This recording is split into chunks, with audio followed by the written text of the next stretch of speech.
Allahi wa barakatuh.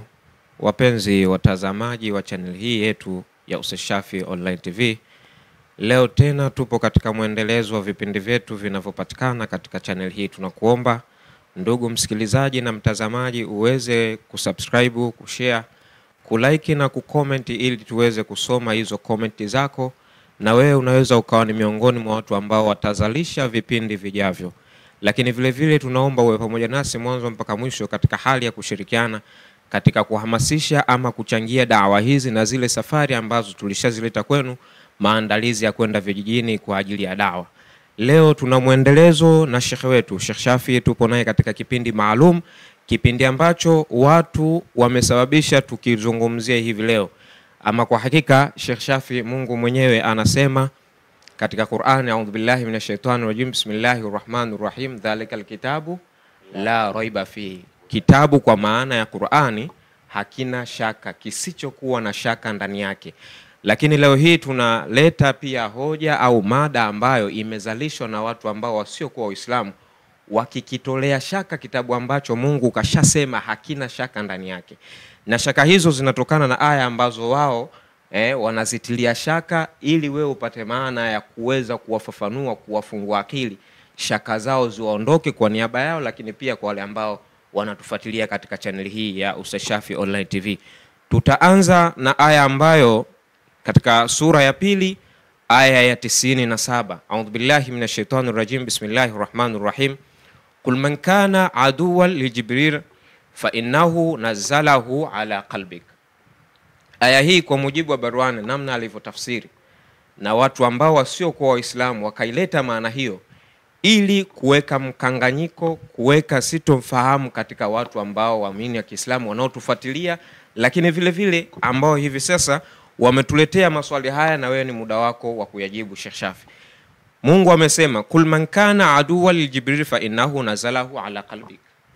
Sema man kana aduwa, aliyekuwa adui, li Jibril, wa Jibril, fa innahu nazalahu ala qalbika, hakika yeye ndio ameteremsha nini? Qur'an katika vifua, katika moyo. Tunataka kujua ni kweli kwa mujibu wa Barwani alivyotafasiri, ni kweli Jibril ana adui kama ilivyotafasiriwa yeye na hawa watu wasiokuwa Waislamu, na ni kweli aya hii nasema hivyo kwamba Jibril yupo na adui? Karibu Sheikh. Alhamdulillahi rabbil alamin, thumma salatu wassalamu ala rasuli Muhammad sallallahu alaihi wasallam. Rabbi shrah li sadri wa yassir li amri wahlul 'uqdatam min lisani yafqahu qawli.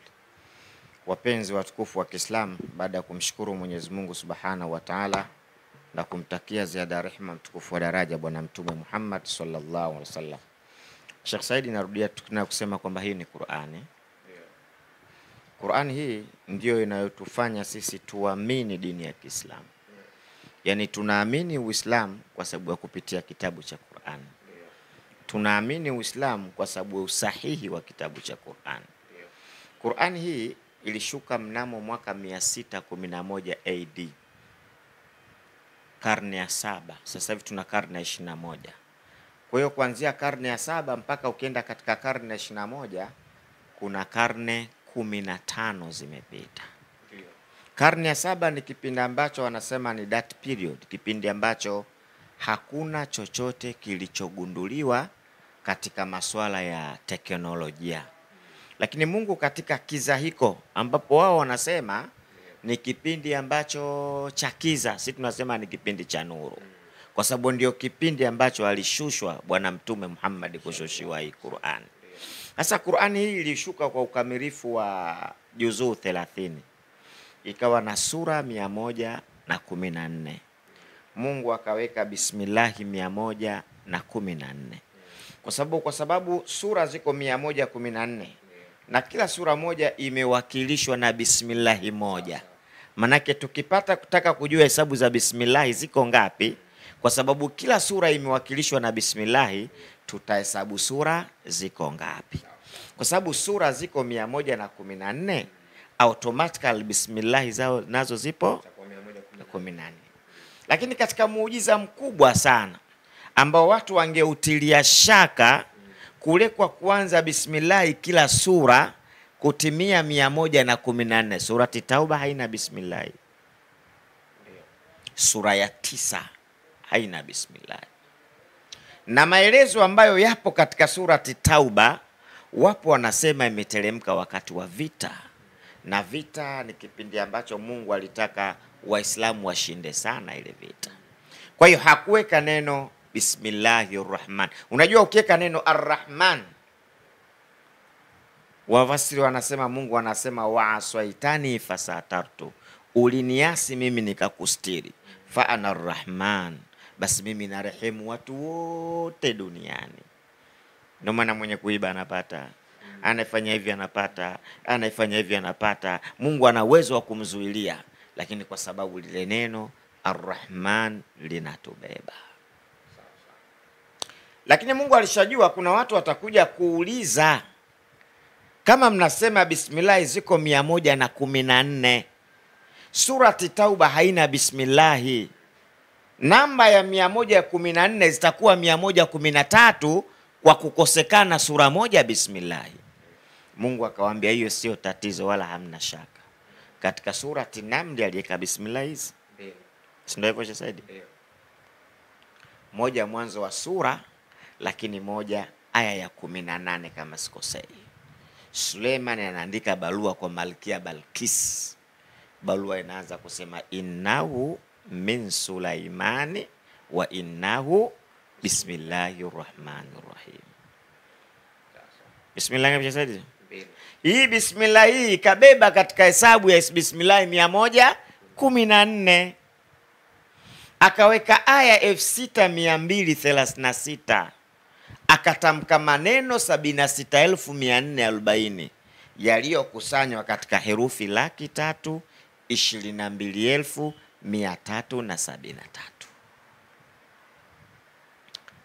Mungu akaifanya Qur'ani Said inatoka kulia naenda kushoto.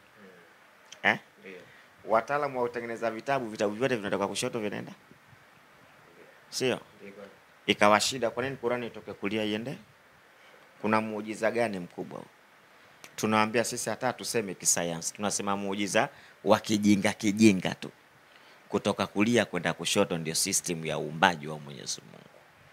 Leo ukimaliza kuswali unatoa salamu mkono wa kulia unamalizia kushoto.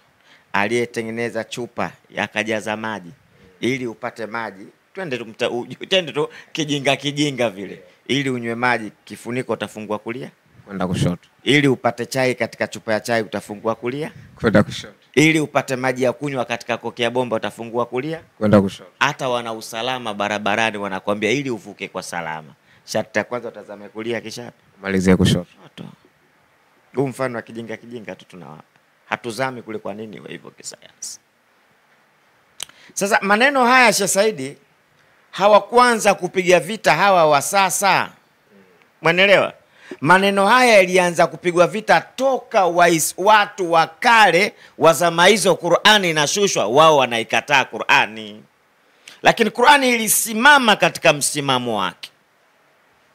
Hii haki, Mungu akasema hii ni haki na watu watakujua hii ni haki. Dunia nzima unavyoona hakuna kitabu ambacho kinaweza kujinadi kwamba hakina shaka zaidi ya Qur'an.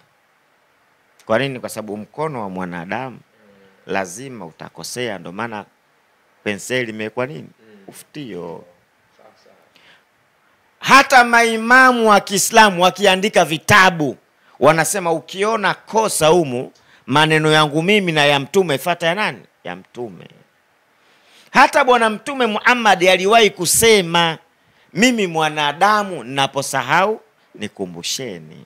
Lakini Qur'ani ndiyo kitabu Mungu alichokinadi, tena kikanyidadi chenyewe, dhalikal kitabu la raiba fi. Hakuna shaka ndani ya Qur'an. Ngoja zaidi. Hii Qur'ani haina shaka. Ukitaka kujua kama Qur'ani ni kweli Sheikh Said, kulikuwa na hoja ndogo tu ya Abi Lahab kuikosoa Qur'ani. Ndogo tu angefanya. Tabbat yada Abi Lahab wa tabba ma aghna anhu maluhu wa ma kasaba sayasula naran dhata lahab wa imra'atuhu hammalatal fi jidiha hablum min masad. Aya hii imeshuka, Abi Lahab yupo duniani. Mungu anamwambia Abi Lahabi ameangamia, mtu wa motoni, kwa maana hawezi kusilimu Abi Lahabi. Uniposhe Saidi? Chukua hiyo, ujue utamu wa Qur'an. Ili kuikosoa Qur'an, Abi Lahabi alitakiwa afanyeje? Awe tayari kashanga. Kwa maana imeshuka maelezo haya, yeye kasikia. Sasa ili apingane nayo, aseme hii Qur'an sio kweli, ilibidi asilimu. Asilimu tu. Mimi siwezi kusilimu, basi mimi nasilimu. Angeifanya Qur'an yote kuwa uongo, lakini alisilimu? Hapana. Huyo ndo Mungu. Upo pamoja Saidi? Tupo pamoja. Tupo pamoja. Lakini Qur'ani ndio kitabu ambacho kimejinadi chenyewe. Kama watu wanayo shaka na hii Qur'ani, walete sura mfano wa hii Qur'ani. Toka 611 AD, karne ya 7, mpaka sasa 2025, karne ya 21, Mungu anasema wale wanaoikataa Qur'ani walete kipande cha sura tu kinafanana na Qur'ani.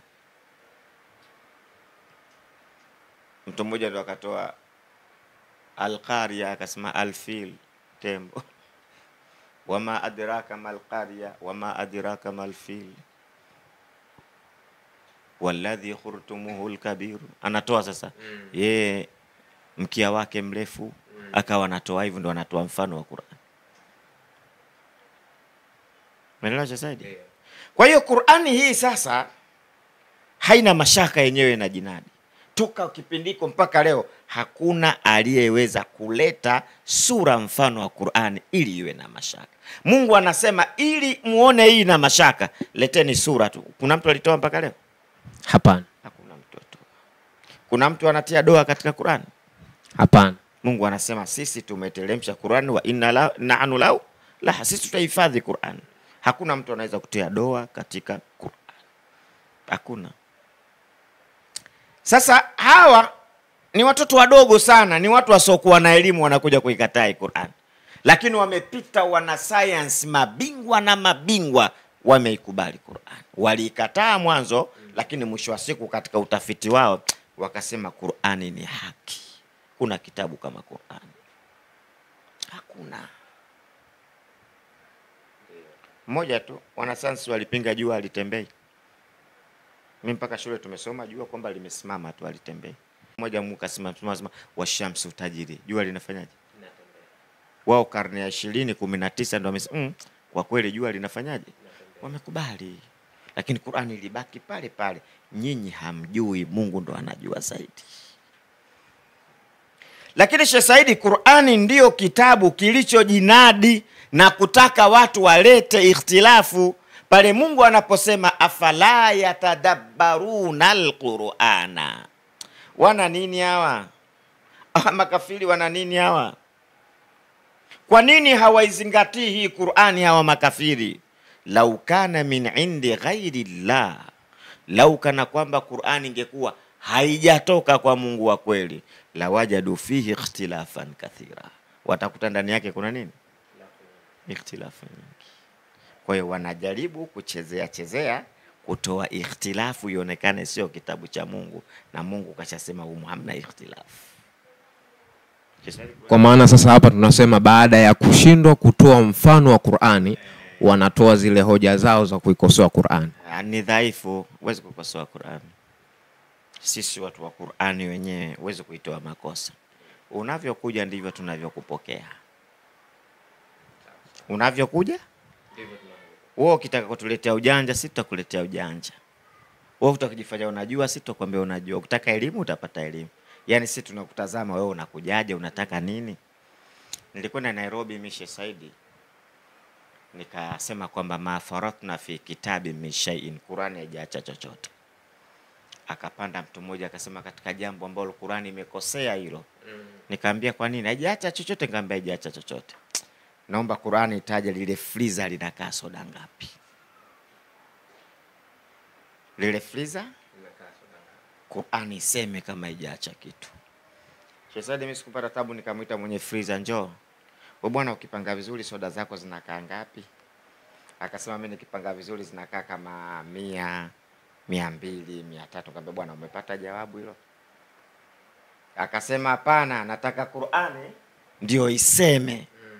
Kaambia Mungu katika surati al-Anbiya sema fasalu ahla dhikri in kuntum, waulizeni wanaojua kama nyinyi. Mimi sijui zinakaa ngapi, yule anajua, ndio maana Qur'ani imesema nimuulize. Qur'ani ndio imekutaka umuulize ili upate jibu lako, ili nipate jawabu nimuulize yule. Umeona Qur'ani ilivyokuwa na utamu? Sasa hivi vitu vidogo sana Sheikh Said hivi ambavyo makafiri wa sasa wanavitoa, vitu vidogo sana sana. Hakuna swali watakalouliza lishindwe kujibiwa na Qur'an. Hakuna swali hata moja. Lolote la kisayansi, la kijiografia, swali lolote linajibika. Qur'an imeweka wazi kila kitu. Irudie hiyo aya nikutafsiria. A'udhu billahi minash shaitanir rajim. Kul man kana aduwwan li Jibril nazalahu ala qalbik. Amna faya. Kul man kana aduwwan li Jibrila fa innahu nazalahu ala qalbik. Wanatafsiri sema aliyekuwa adui wa Jibril, basi huyo ndiye aliyeteremsha Qur'ani moyoni mwako. Kiswahili kimekaa vibaya hapo. Sema aliyekuwa adui wa Jibril, basi huyo ndiye aliyeteremsha Qur'ani moyoni mwako. Wao wanasema adui wa Jibril ndio kateremsha nini? Mbona Kiswahili kilivyokaa? Kwa nini haya imetaja maadui? Walikuwa wanamuuliza Mtume, wewe umeshushiwa na nani Qur'ani? Akasema bwana, mimi kanishushia Jibril bwana. Wakasema huyo ndo adui yetu huyo. Huyo kwa Musa, kwa Isa ndo alikuwa anashuka, huyo sisi ndio adui yetu. Huyo aliyekushushia we ndo adui yetu. Umeelewa? Ndio Mungu anambia sema aliyekuwa adui wa Jibrilu, basi huyo ndiye aliyeteremsha Qur'an. Sasa kuna neno hapa huyo. Umeelewa? Twende. Kul man kana aduwan li Jibrila. Amekuwa mafaulu huyo Kuna watu ndio maadui wanamfanya Jibrilu kwa nani? Kwa adui sasa. Yani Jibril awe na adui yake. Si ndivyo? Kul sema man kana aduwan, aliyekuwa adui li Jibrila wa nani? Wa Jibril. Yani hapa wao wanamfanya kwamba Jibrilu ndiye ana adui yake. Sasa huyo adui yake ndo kateremsha nini? Qur'ani. Ndo huyo adui wa Jibrilu ni nani? Swali lao hiki Kiarabu sio Kiswahili. Unaelewa? Ndio. Hiki ni Kiarabu Sheikh Said. Twende sasa kwa mafundisho ya Kiarabu. Kul man kana aduwan, aliyekuwa nani? Li Jibrila wa nani? Wa Jibril. Ikaja fa innahu, hakika huyo au hakika huyo. Vimetajwa vitu viwili hapa. Katajwa adui, katajwa na nani? Jibril. Hii huyo unaipeleka wapi? Kwa maana huyo inamkusudia nani? Sheikh Said, vimetajwa vitu vingapi? Viwili. Viwili. Ndio. Sema aliyekuwa adui wa Sheikh Said, basi huyo ndiye aliyekwenda kutangaza dini. Limetumika neno huyo. Katajwa adui, katajwa na Sheikh Said. Hii huyo wewe unaipeleka wapi?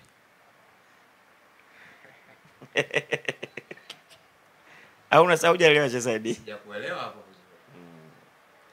Aliyekuwa adui wa Sheikh Said, basi huyo ndiye aliyekwenda kutangaza dini.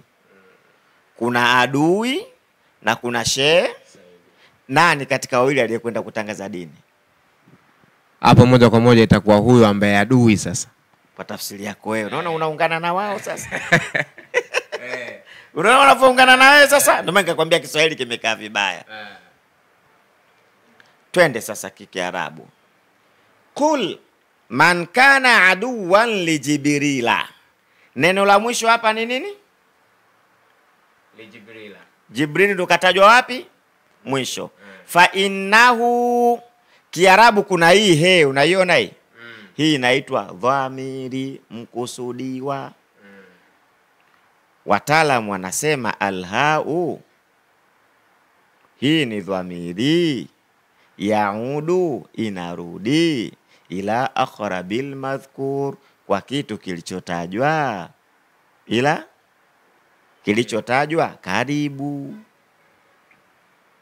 Unaelewa? Ndio. Unaelewaje? Kwa maana sasa hii he kwa dhamiri yake inarudi kumtaja, yani inamhusisha Jibril na sio mtu mwingine ambaye Kwa nini inamhusisha Jibril? Kwa sababu ndiye aliyetajwa karibu. Karibu ndio kanuni za lugha zilivyo. Umeelewa Chezadi vizuri? Emfafanua wewe.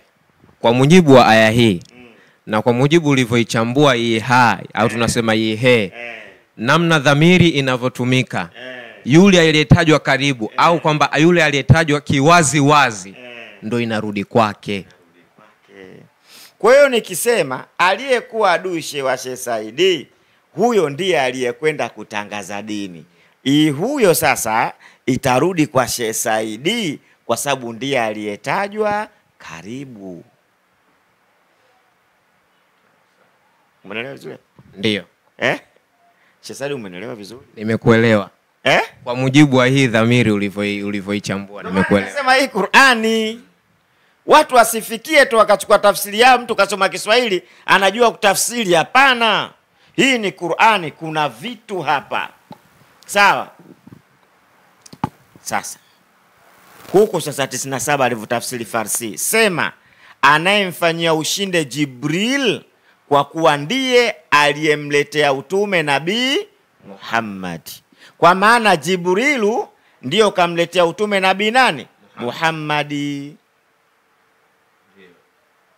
Mayahudi katika ila zao za kumkataa mtume Muhammad walimuuliza malaika anayekuletea wahai, mtume akasema nije, ukasema huyo ni adui yetu, hatumtaki. Lau kuwa malaika mwingine ndiye anayekuletea wahai tungekufuata. Basi Mungu ndo anawajibu hivi. Unaelewa? Ndio. Kwa hiyo kuna lugha hapo ya Kiarabu, lugha iliyokuwa faswaha katika kutafsiri jambo ni lugha ya Kiarabu. Acha Kiingereza. Sheikh Said, Kiarabu kuna aya katika Qur'ani hapa au katika Biblia. Adam na Hawa walipokuwa peponi, waliambiwa kuleni vitu vyote, wakaambiwa wala taqaraba hadhihi shajara, wala msikaribie mti huu. Kiarabu peke yake Sheikh Said ndicho kinachojulisha kwamba hawa alikuwa Adam na Hawa walikuwa watu hawa wawili. Imetumika taqaraba kwa maana muthanna. Ingekuwa moja ingekuwa taqarab, ingekuwa zaidi ya wawili ingekuwa taqarabu. Hapo inakuwa wengi sasa. Lakini madhali wawili imekuja taqaraba kwa maana wangapi? Wawili. Adam na Hawa. Lete kwenye Kiingereza tafsiri hii. Utasema you are not clothed with that or with this tree. You utatumia neno you. You ni wangapi? Moja. You wawili. You wawili. Watatu. You wanne. You. Unajuaje kama walikuwa watu wawili? Huwezi kujua kwa mujibu wa Kiingereza. Lete kwa Kiswahili. Msikaribie huu mti. Msikaribie. Wangapi? Wengi. Wawili msikaribie. Watatu msikaribie. Wanne msikaribie. Watano msikaribie. Upati jawabu wale walikuwa wangapi? Isipokuwa kwenye lugha yenyewe asili ya Kiarabu. Manipata vizuri? Ndio. Sasa sisi tuko ndani hapa. Akipita mtu nje huko, japo hatumuoni. Lakini dhamiri itakayotumika kumuita, si tukasikia sauti kama Kiarabu, tutajua huyo ni nani. Tukisikia anta, tutajua huyo anaitwa kwa ni nani huyo? Mwanamume huyo mmoja. Tukisikia anti, tutajua huyo anaitwa huko ni nani? Ni mwanamke, japo hatumuoni. Atende kwa Kiingereza. You, unajua mwanamke au mwanamume? Hapana, hujui. Twende kwa Kiswahili. We, unajua kama mwanamke mwanamume? Hapana. Ndio lugha Mungu aliyotumika lisana na Arabia, lugha ya Kiarabu iliyokuwa faswaha. Kwa hiyo sasa hapa tunapata darasa kwamba haitoshelezi kuitafasiri aya juu kwa juu tu, sharti usome lugha yenyewe, uichambue. Hii ha ina kazi gani? Hii fa ina kazi gani? Hii kana ikiingia inafidisha nini? Hii man kitu gani? Acha masiala Sheikh Said. Jinga sijui kidogo je ukosoa Qur'ani? Mtu hata udhu wake hujua je ukosoa Qur'ani? Unaswali Jumapili mpaka Jumapili unaingia na viatu muomo afu je ukosoa Qur'ani? Hii mashine nyingine hii. Ndio. Hii Sheikh Said Qur'ani mashine nyingine. Maneno ya Mungu hapa, yani Mungu Allahu Akbar. Alisema jambo dunia na zipo aya Mungu anasema tutawaonyesha. Sanuri tutawaonyesha katika alama zetu tutawaonyesha.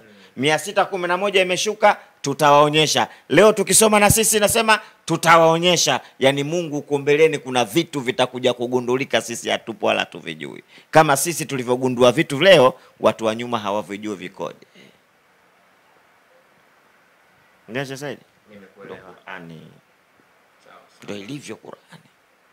Lakini sasa Sheikh Shafi umesema kwamba Qur'ani, na mimi nasadiki hivyo, kuwa kitabu ambacho hakina shaka, kisichokuwa na shaka ndani yake.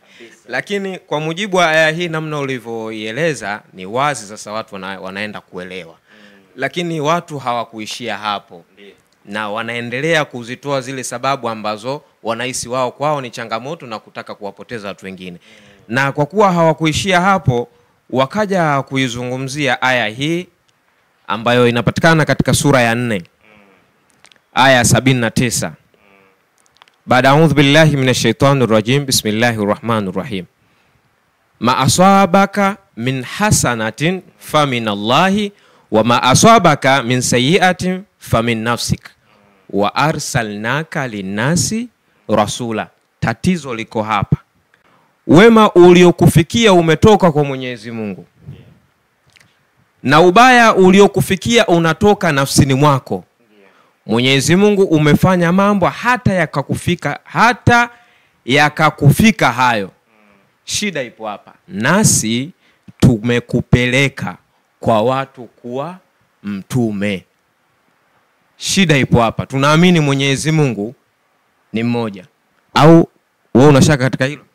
Sina shaka. Mwenyezi Mungu ni mmoja. Kwa nini?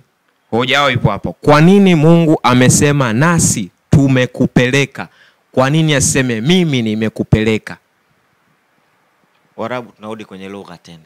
Hiyo litaadhimu nafsi. Mungu anajitukuza katika nafsi yake. Kujitukuza katika nafsi yako maana yake unatumia wingi hali ya kuwa uko peke yako. Mfano, ili dogo sana Sheikh Said, twende kwenye kubwa. Muona kofia yako Sheikh Said? Ndio. Sheikh Said, kofia yako nzuri. Nimekusifia sio? Sana. Ukapanda na kichwa, ukapandwa na kichwa likikawa kibwa. Sheikh Shafi, kofia kama hii tunavaa watu kama sisi. Na wewe umeniona mimi tu hapo kwa muda yako lakini unasema tunavaa watu kama sisi. Kwa nini useme sisi? Sifa sasa ndio shale wewe sifa. Unajitukuza. Unajitukuza, unaonekana mimi mtu mkubwa, bwana mkubwa. Bwana mkubwa. Yaani kofia uwezo kuvaa mtu kama wewe. Kuvaa mtu kama mimi. Hizi bwana tunavaa watu kama sisi bwana. Japo nimekuona peke yako unavaa. Lakini unasema watu kama sisi. Sawa, umeelewa vizuri? Nenda kwenye kibanda cha Simple. Yuko dada peke yake ndani au mama peke yake au kaka peke yake. Anaandika tunachajisha simu. Umeelewa sasa? Yupo peke yake. Yupo peke yake. Kwa nini nasema tunachajisha? Kwa nini siseme ninachajisha? Na ingelikuwa vizuri kusema ninachajisha. Kwa nini naseme tunachajisha simu? Kwa nini nasema? Umeelewa Said? Ndio maana nakwambia hakuna swali hapo, jinga tu. Yaani huwezi kuikosoa Qur'an kwa misingi hiyo. Kwa hiyo hii wazungu wanaita majestic plural. Wingi wa kujitukuza. Rais akiandika anasema ampresema we are. Natumia nafasi yake na ukuu wake. We are. Umeelewa Sheikh Said? We anatumia hivyo. Kwa hiyo ni majestic plural, ta'dhimu nafsi. Mungu anaposema nasi, maana yake anajitukuza hali ya kuwa yeye yuko peke yake. Qul huwallahu ahad, Mungu ni mmoja. Kwa hiyo hapo aliyempeleka ni Mungu na Mungu akamshuhudia. Hata ukisoma Yohana 5:37, Yesu anasema naye Mungu aliyenipeleka amenishuhudia. Kwa maana alipelekwa na Mungu na Mungu akamshuhudia. Umeelewa Sheikh Said? Hata ukisoma kwenye Biblia Imprimato Mwanzo 1:26, kwa nini Mungu anasema tufanye badala ya kusema nifanye? Si kuna Mungu mmoja tu? Wafasiri wa Imprimato wanasema kuna maana mbili ya neno hili. Ya kwanza wanasema, wapo wanaosema Mungu alifanya shauri na malaika wake wa mbinguni. Lakini wa pili wanasema usemi huo ni usemi wa fumbo tu, wataka kutuonyesha ukubwa, cheo na mamlaka, lakini Mungu anabaki kuwa mmoja. Hilo dogo sana Sheikh. Kuna swali hapo Sheikh? Unaonaje? Kuna swali hapa? Hakuna swali. Mimi Sheikh Said, niamshe hata saa 7 ya usiku. Ndio. Niamshe hata saa 8 ya usiku, mimi kwenye Qur'ani hiyo uniambii kitu. Yaani mimi maisha yangu yote Sheikh Said ni kuitetea Qur'ani, kutetea Uislamu, kumtetea mtume, kumtetea Mungu. Ndio maisha yangu yote. Umeichambua vizuri na umesema Mungu anatumia wingi wa kujitukuza. Majestic plural. Sasa hapa sasa wanakuona wewe sio mjinga. Kumbe kuna sehemu pia umepita. Hii Kiingereza kinawachanganya. Unahisi pia hujasoma Kiingereza? Kiingereza hata mbwa anaongea Sheikh. Anazungumza vipi mbwa? Sana. Umekuja nyumbani kwangu ndo Mungu kanijalia nimeweka geti kubwa na mbwa nimeweka. Unamfuata Sheikh Shafi, mbwa anakuuliza who maana yake ni nani? Nakuuliza wewe nani? Wewe nani? Wewe kumwambia Mishe Said namtaka Sheikh unakimbia. Mbona una usio mtu mwema na kuluka na wewe. Wewe ilibidi sasa ujitambulishe vizuri. Ujitambulishe vizuri, mimi fulani namtaka Sheikh. Kiingereza sio lugha ya kujisifia, mtu anajua Kiingereza. Sawa. Lugha mama Sheikh Said ni Kiarabu. Bwana ile bonge la lugha hili. Ndio. Kwa sababu Kiingereza Sheikh Said, tree mti mmoja. Miti mingi unafanyaje? Trees unaongeza s. Ndio iko kina singular and plural tu basi. Lakini Kiarabu shajara mti mmoja. Shajaratani miti miwili. Ashjaru miti mingi. Imejitosheleza. Mwanamke ana kusemewa kwake na mwanamume ana kusemewa. Anta mwanaume, anti mwanamke. Hii Sheikh hatari Kiarabu. Yaani katika lugha ambayo unaweza ukapambanua vitu ni lugha ya Kiarabu ambayo unaweza ukaongea mtu akakuelewa kwamba huyu anamaanisha nini anachokisema, ni lugha ya Kiarabu peke yake. Sawa Sheikh. Hiyo Sheikh amezungumza kuwa ni majestic plural, wingi wa kujitukuza. Lakini haikuishia hapo. Ikafika hatua wanazigonganisha aya. Na hapa nitakuletea aya mbili ambazo wamezigonganisha. Kwa mujibu wa maelezo ya aya hii, sura ya 39 aya ya 53 inasema, aya ya 53 inasema narejeeni, hapana, aya ya 53 inasema, sema enyi waja wangu mliojidhulumu nafsi zenu, msikate tamaa na rehema ya Mwenyezi Mungu. Bila shaka Mwenyezi Mungu husamehe dhambi zote. Hakika yeye ni mwingi wa kusamehe na mwingi wa kurehemu. Hapa Mungu kwa mujibu wa aya hii amesema kuwa anasamehe dhambi zote na yeye ni mwingi wa kusamehe na mwingi wa kurehemu. Lakini ikagonganishwa na aya hii sura ya 4 aya ya 116 ikisema, hakika Mwenyezi Mungu hasamehi dhambi ya kushirikishwa na kitu kukifanya ni Mungu nacho ukakiabudu ukakiomba, lakini husamehe asiokuwa hayo kwa amtakaye. Swali, kule tumeona aya Mungu anasema anasamehe dhambi zote, huku Mungu anasema hasamehi dhambi ya kushirikishwa. Inaonekana kwamba aya ile ya mwanzo inaivunja aya hii, kwamba inasema Mungu anasamehe dhambi zote, lakini aya hii inakuja kama kukanusha aya ile kuwa Mungu hasamehi dhambi ya kushirikishwa. Hii imekaaje Sheikh Shafi? Sheikh Said, hapa kuna madaraja ya watu wanaozungumzwa, kitu iko watu wengi sana wakielewe. Kwa watu wanaozungumzwa, ukisoma ile aya 39:54, hebu ifungue usome 39 ndio ilikuwa 39:53. Sema, enyi waja wangu mliojidhulumu nafsi zenu, msikate tamaa na rehema ya Mwenyezi Mungu. Ya ibadia, enyi waja wangu. Maneno haya wanaambiwa Waislamu. Ndio. Mwenelewa, wanaambiwa Waislamu ambao mliodhulumu nafsi zenu. Waislamu huwa baadhi ya mahali wanafanya makosa, wasikate tamaa na rehema za Mwenyezi Mungu. Unajua hata pepo imegawanyika. Kuna Firdausi wanaokaa mitume na maswahaba, alafu kuna pepo ya wenye madhambi. Kuna pepo ya wenye madhambi. Pepo ya wenye madhambi. Kwa maana ile ya Firdausi ni watu ambao wasiokuwa na dhambi. Lakini kuna pepo ambayo watakayopata wanaokuwa na dhambi. Wana dhambi vipi? Wale ambao wana mema na wana nini? Maovu. Kwa hiyo ndio maana kuna mizani ya kupima mema na maovu. Manake hawa dhambi wamefanya na mema wamefanyaje? Wamefanya.